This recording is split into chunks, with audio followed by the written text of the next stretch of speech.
on my new computer. I love my new computer. Thank you, Queen Boaz, one of the sacred pillars on the sacred document, which appeared to us in a sequential style, incremental way. Yahweh likes to do things, which led me back in Virginia to begin a journey, a vicious, vicious, vicious journey that I never thought I could endure. I thought I had a hard life. Yeah, these have been knocked out a few times. Hard life. But oh, I love God. I love my Papa in heaven. I love it. Ask him. You go ahead, you ask anybody that knows me in real life, does David love God? Is David a righteous man? Experientially, does he lie? Nope. Does he disrespect? Nope. Does he sacrifice? Yup. Does he love like a motherfucker? Yes, he does.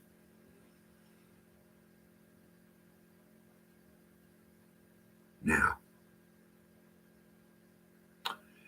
it was after some things had already happened, miraculous things I've mentioned to you, sir, Honorable Rabbi of the Sanhedrin, who has been given a second chance. I'll get to that. I heard the name and I pronounced it Moshiach. I pronounced it Moshiach. And I was so curious about having never heard. Are you kidding me? Never heard about Moshiach as a Christian? It's disgusting. But, you know, I was curious because everything that was going on in our lives up in the kingdom, we won't talk about that. We won't talk about that. And I was in Virginia, so I picked up the phone. And it was during the height of the pandemic. And as I explained, I placed calls to synagogues. Who else do you know would do that? Well, I did. And I got a hold of the Jewish something center in Bethesda, Maryland. Here we go. Are you ready? Are you ready for this? Now, the crucifixion of Jesus Christ, a Jew, was an actual historical event. Rome was in charge, but the Sanhedrin could make judgments. And they did. They made a judgment about Jesus. And their judgment, the Sanhedrin back then judgment, put Jesus to his death. By the Romans, of course. So the Sanhedrins didn't kill Jesus, no. But they had Jesus killed. Blasphemy. Okay.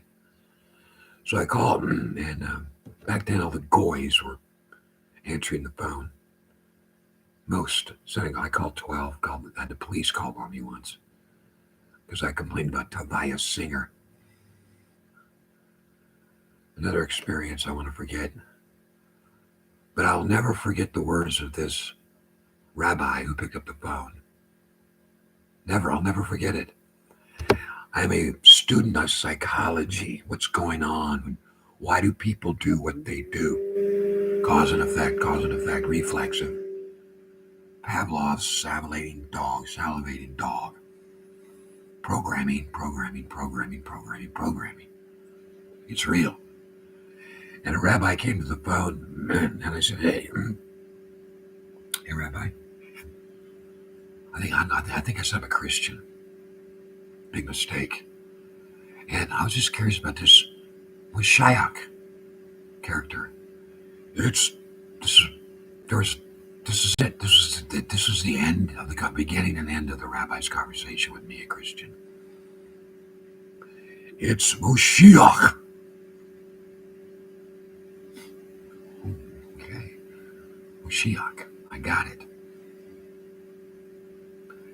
And the Jews did not kill Jesus. The Romans did. Well, you're a liar, Rabbi. You're a fucking liar, Rabbi. When a judge adjudicates a case and a man or woman is put to murder, the judge convicted. The judge convicted. There would have been no murder if the Sanhedrin had accepted Jesus Christ. So I thought to myself, what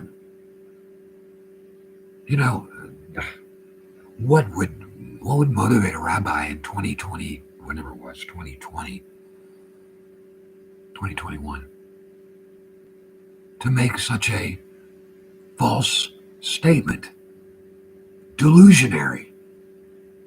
And I've gone with that delusionary thinking of rabbis. Not all.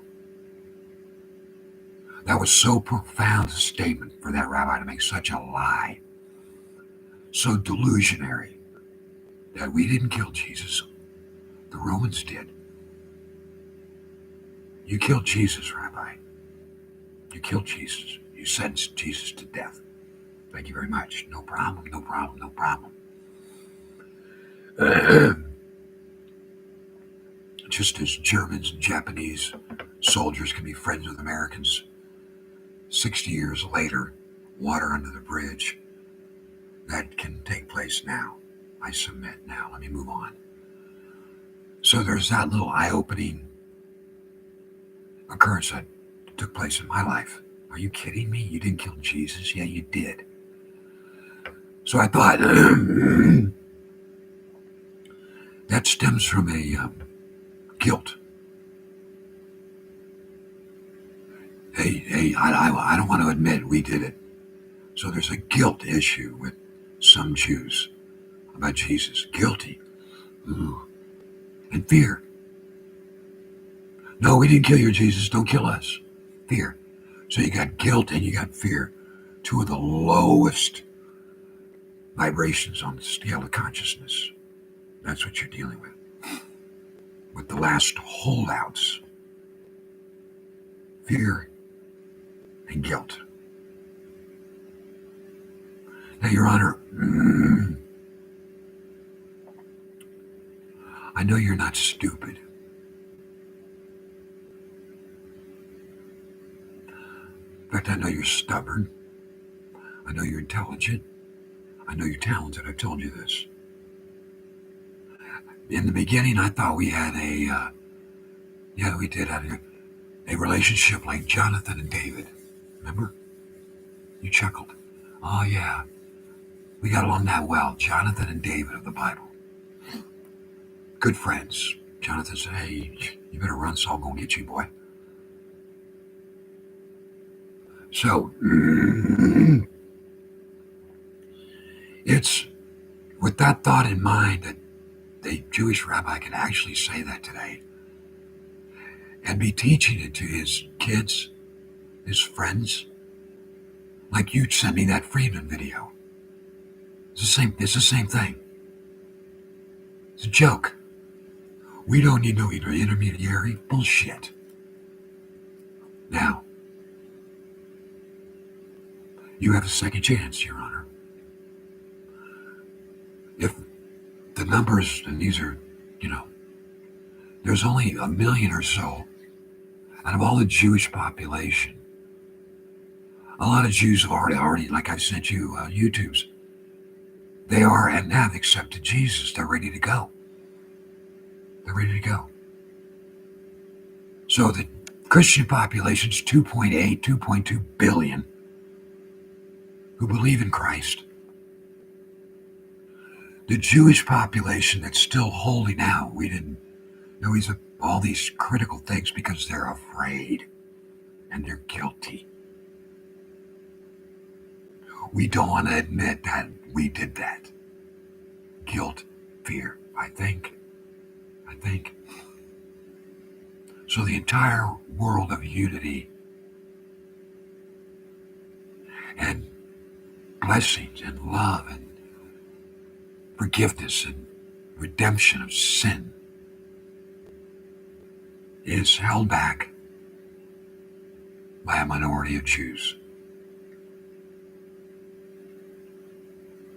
Does that make you feel powerful? You're holding back progress? I don't know. I hope this made sense to you. Please don't send me any more Freedom Santa Claus videos. The guy's a lightweight. As I stated, I'm here to fight the battles of God. That's all I've been doing since I've been with you. Fighting the battles of God. Liars, corrupt, money grubbing, disrespectful, dismissive, condescending, outrageous behavior. Lie. You're a liar. God hates a lying tongue. I hate liars. Oh, they're so weak to me. Weak. This is not a time for weakness. Now, as this society begins to crumble and the pain increases, the field is ripening. The soil is fertile. Strike while the iron's hot, as they say. You need to come around, son, and fight the battles of God. You got a battle you're fighting. Okay? You need to accept. You must wholeheartedly accept that truth. You must. Once that's done, we can rock and roll. Thus saith the Lord, right, Papa? Right, David. Right, King David. King up in the cloud, of course.